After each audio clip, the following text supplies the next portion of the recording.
तो गाइस कैसे हैं आप सब लोग। स्वर्ड्स एंड स्कार्स के एपिसोड 82 के साथ हाजिर हो। तो लास्ट एपिसोड के एंड में हमने देखा था कि हमारा सांगू उन लोगों से कहता है कि क्यों ना तुम लोग इस लड़के से डायरेक्टली यहाँ पे बात करो कि हमें कुछ रूम खाली करवा के दे दे और साथ ही कुछ खाने का बंदोबस्त हो जाए तो ज्यादा अच्छा रहेगा, क्योंकि तुम लोग यहाँ पर अपना टाइम जाया कर रहे हो बार बार एक ही बात क्या करके हमें तुमसे मिलकर अच्छा लगा, हमें तुमसे मिलकर अच्छा लगा। तो ये बात सुनती मास्टर बुक कहता है कि बेवकूफ को लाना जरूरी था क्या। और इसी के साथ यंग मास्टर वुंग वहां पर सोच रहा था कि ये तो काफी ज्यादा यूनिक बंदा लगता है। जहां पर बाकी के सभी लोग खड़े हैं, मिलिट्री एडवाइजर खड़ा है, साथ ही मास्टर बुक खड़े हैं, वहां पर ये लड़का बैठा हुआ है, लगता है कोई बहुत ही पावरफुल मास्टर लगता है जो यहाँ पर इतने आराम से बैठकर बातें कर रहा है और ऊपर से यहाँ पर इतनी बदतमीजी के साथ बात कर रहा है, लेकिन कोई भी इसकी बात को माइंड नहीं कर रहा। साथ उसके साथ वहां पर रेड गॉब्लिन खड़ा होता है तो वो कहता है कि इसके साथ एक मार्शल आर्टिस्ट खड़ा है जो काफी ज्यादा पावरफुल लगता है कि ये लोग जो है इसके साथ ही है, इसी वजह से तो यहाँ पर इसको प्रोटेक्शन देने के लिए इसके पास खड़े हैं। मुझे वाकई में अब शक हो गया है कि ये कोई बुढ़ा मास्टर है जो कि यहाँ पर जवानी की हालत में यहाँ पर बैठा हुआ है, यानी कि बेस बदलकर यहाँ पर बैठा हुआ है। लगता है कि ये कोई आम इंसान बिल्कुल भी नहीं है। इसी के साथ सांगू जो होता है वो यंग मास्टर से कहता है कि तुमने यहाँ पर अभी थोड़ी देर पहले अपना कुछ नाम बताया था, टाक जैसा ऐसा कुछ नाम बताया था ना। तो वो कहता है कि हाँ मेरा नाम टाक इन वोंग है। तो हमारा सांगू से कहता है कि मेरा नाम डांगबुंग मुई है। और इसी के साथ ही वहां पर वोंग सोच रहा था कि डांगबुंग मुई, मैंने ये नाम पहले कभी नहीं सुना। और इसी के साथ ही सांगू से कहता है कि मैंने सुना है कि तुम्हारी पार्टी यहाँ पर पहले आई थी, तुमने सारे के सारे रूम्स को बुक कर लिया है। हाँ यही असूल है कि जो भी यहाँ पर पहले आता है उसे पहले मिलता है, लेकिन क्या तुम यहाँ पर हमारे लिए थोड़ा सा तरस खाकर हमें कुछ रूम्स खाली करके दे सकते हो। हमारे पास कुछ लड़कियां हैं जिनको यहाँ पर रूम्स की जरूरत है, वो यहाँ पर खुले में नहीं सो सकती। तो ये बात सुनने के बाद वो लड़का वोंग सोच रहा था कि मुझे लगा था कि एक हाई लेवल का मार्शल आर्टिस्ट है। अगर ये एक हाई लेवल का मार्शल आर्टिस्ट नहीं होता तो उसके अंदर इतना कॉन्फिडेंस नहीं होता कि ये यहाँ पर हिमालय एसोसिएशन के यंग मास्टर के सामने इस तरह से कॉन्फिडेंट के साथ बात कर सकता। तो इसी के साथ यंग मास्टर उनसे कहता है कि मैं तो खुद भी यहाँ पर तुम लोगों से यही कहने के लिए आया था। सांगू से कहता है कि क्या क्या कहने के लिए आया था, क्या तुम यहाँ पर अपने रूम्स हमारे साथ शेयर करोगे। तो वो कहता है हाँ क्यों नहीं, हम लोग कोई स्ट्रेंजर्स थोड़ी हैं, हम लोग हिमालय डीमन एसोसिएशन से और तुम लोग म्यूरियम लीग से हो, यानी कि हम लोग यहाँ पर एक ही इलाके में रहते हैं। तो फिर क्यों ना हम लोग यहाँ पर अपने रूम्स एक दूसरे के साथ शेयर करें,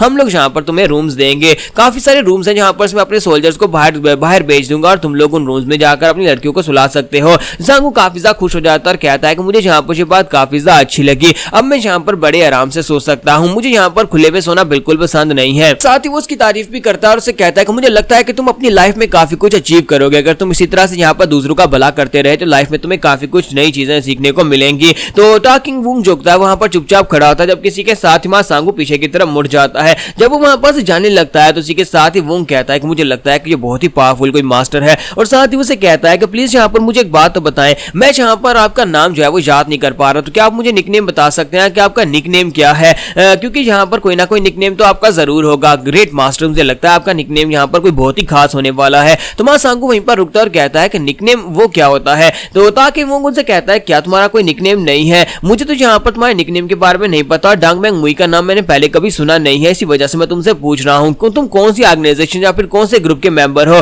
तो मां सांगू कहता है कि मेरे पास कोई निकनेम नहीं है। तो ये बात सुनते ही वुंग भी काफी ज्यादा हैरान हो जाता है। तो सांगू कहता है कि अब यहाँ पर एक निकनेम की जरूरत किसको पड़ती है, मुझे यहाँ पर निकनेम की जरूरत भी नहीं है। तो वुंग इस बात से और भी हैरान हो जाता है और कहता है क्या मैं यहाँ पर इसके बारे में गलत था, क्या ये कोई बुढ़ा मास्टर नहीं है, क्योंकि अगर ये कोई बुढ़ा मास्टर होता तो इसका निकनेम जरूर होता। साथ ही वो कहता है लेकिन मैंने म्यूजियम में बहुत सारे ऐसे लोगों के बारे में सुना है जो कि बहुत ही बड़े बड़े मॉन्स्टर्स हैं, यानी कि बुढ़े मास्टर्स हैं जो कि यहाँ पर छुपे हुए हैं और कभी भी अपने आप को दुनिया के सामने नहीं लेकर आते, वो हमेशा छुपकर काम करते हैं और अपना नाम और अपना निकनेम किसी को भी नहीं बताते। मुझे लगता है कि ये भी उन्हीं मास्टर्स में से एक मास्टर हो सकता है जो अपना नाम किसी को बताना नहीं चाहता, इसी वजह से अपना रियल नेम यहाँ पर यूज कर रहा है। तो मैं सांगू से कहता है कि निकनेम की अगर बात की जाए तो मुझे लगता है कि मुझे यहाँ पर एक निकनेम मिलना चाहिए। तो इसी के साथ ही मैं शिनू से कहती है कि हाँ मुझे लगता है कि तुम्हें भी यहाँ पर एक निकनेम मिलना चाहिए, लेकिन क्योंकि अभी तुम यहाँ पर बिल्कुल न्यू हो और तुमने अभी भी यहाँ पर म्यूजियम में अपनी डाक बताना स्टार्ट किया, क्योंकि अभी ज्यादातर लोगों को तुम्हारे बारे में कुछ भी नहीं पता, लेकिन जैसे जैसे तुम यहाँ पर पुराने होते जाओगे, जैसे जैसे तुम नई अचीवमेंट्स को हासिल करोगे, लोग तुम्हें यहाँ पर निकनेम देना शुरू कर देंगे।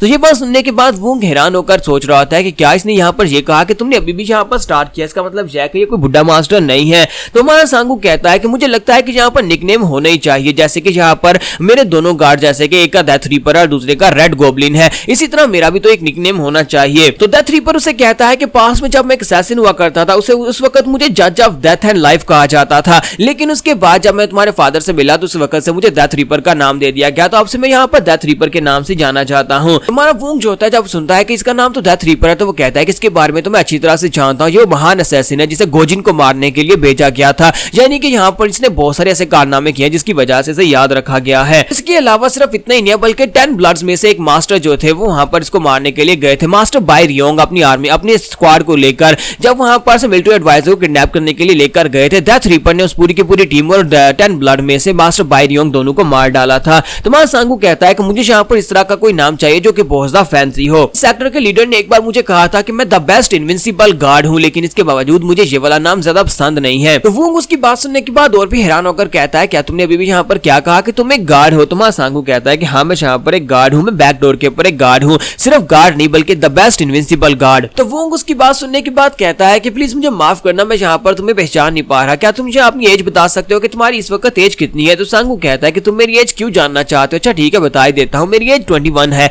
तो जैसे वो 21 कहता है तो ये बात सुनने के बाद बेचारा यंग मास्टर शर्मिंदा हो जाता है, क्योंकि यंग मास्टर की एज के बराबर ही उसकी भी एज है। तो इसी के साथ ही मास्टर बुक की तरफ वो देखता है, मास्टर बुक भी उसकी तरफ देखता है। तो वो शर्मिंदा होकर कहता है कि यहाँ पर चल क्या रहा है? मास्टर बुक उसे कहता है कि प्लीज माफ करना, ये हमारे बैक डोर का गार्ड है, यानी कि वहां पर गार्ड की ड्यूटी करता है, लेकिन अब इसे यहाँ पर बॉडीगार्ड बनाकर भेजा गया है। तो इस बात से वो और भी ज्यादा शर्मिंदा हो जाता है। तो मास्टर बुक उसे कहते हैं कि यहाँ पर एस्कॉर्ट का काम दिया गया है, हमारे म्यूरम लीग के जो लीडर हैं उन्होंने यहाँ पर इसको ये वाला काम दिया है, लेकिन प्लीज इसकी बातों को इग्नोर करना, क्योंकि इसने जब बचपन में ये जंगल में पला बढ़ा है, इसी वजह से यहाँ पर लैंग्वेज की प्रॉपर ट्रेनिंग नहीं दी गई, जिसकी वजह से बात करने का तरीका नहीं है, ये सभी से इसी तरह से बात करता है। और वो इस बात से और भी ज्यादा शर्मिंदा हो जाता है कि यहाँ पर वो एक गार्ड से यहाँ पर इस तरह से बहस कर रहा था, हालांकि वो ह्यूमनली डीमन एसोसिएशन का यंग मास्टर है, और एक गार्ड उसके सामने इस तरह से बातें कर गया जैसे कि वो उसका दोस्त या फिर उससे लोअर हो। सांगू से कहता है कि तुम्हें क्या लगा था कि मैं यहाँ पर कोई बुढ़ा कूसड़ हूं जो यहाँ पर जवानी के बेस में तुम्हारे सामने खड़ा हूं? तो इसी के साथ सांगू वहां से पीछे मुड़ जाता है। जब सांगू वहां से जा रहा होता है तो मास्टर बुक उसे कहते हैं कि प्लीज यहाँ पर इसके बिहेवियर को टॉलरेट करो, सिर्फ मैं और मिलिट्री एडवाइजर नहीं बल्कि ये तो यहाँ पर म्यूरम लीग के अलायंस लीडर जो है उनके साथ भी इसी तरह से बदतमीजी से बात करता है, लेकिन वो लोग भी यहाँ पर इस बात को इग्नोर करते हैं, कोई भी इसकी बात का बुरा नहीं मनाता। तो वो उसे कहता है कि आखिर क्यों यहाँ पर कोई इसकी बात का बुरा नहीं मनाता? तो मास्टर बुक उसे कहता है वो इसलिए क्योंकि ये सिर्फ और सिर्फ एक बैकडोर गार्ड है, लेकिन इसके बावजूद इसके लिए जो टाइटल दिया गया है बेस्ट इनविंसिबल गार्ड का, वो वाकई में इसके ऊपर सूट करता है। यहाँ तक कि अलायंस लीडर खुद कहते हैं कि इससे ज्यादा स्ट्रॉन्गेस्ट गार्ड हमने अपनी जिंदगी में कभी नहीं देखा, इसके स्किल्स जो है वो तुम्हारे स्किल से भी ज्यादा बेहतर होंगे। अगर तुम यहाँ पर अभी इससे फाइट करो तो मैं भी यहाँ पर तुम्हें ये तो कह सकता हूँ, दावे के साथ कह सकता हूँ कि तुम इससे जीत नहीं पाओगे, तुम इससे फाइट में हार जाओगे। तो वो चलाकर कहता है कि ऐसा कैसे हो सकता है, तुम यहाँ पर बकवास किए जा रहे हो, इनविंसिबल का नाम ऐसे कैसे कौन आपको कोई गार्ड अपने ऊपर नहीं ले सकता, इनविंसिबल का नाम सिर्फ और सिर्फ किसी इनविंसिबल किसी महान मार्शल आर्टिस्ट मास्टर को ही दिया जा सकता है, और तुम लोगों ने यहाँ पर दो नाम यानी बेस्ट और इनविंसिबल का टाइटल जो है वो एक सिर्फ और सिर्फ बैकडोर गार्ड को दे दिया है। मास्टर बुक उसे कहता है कि तुम्हें इस बात के ऊपर शक हो सकता है, लेकिन हम में से किसी को भी इस बात के ऊपर कोई भी शक नहीं है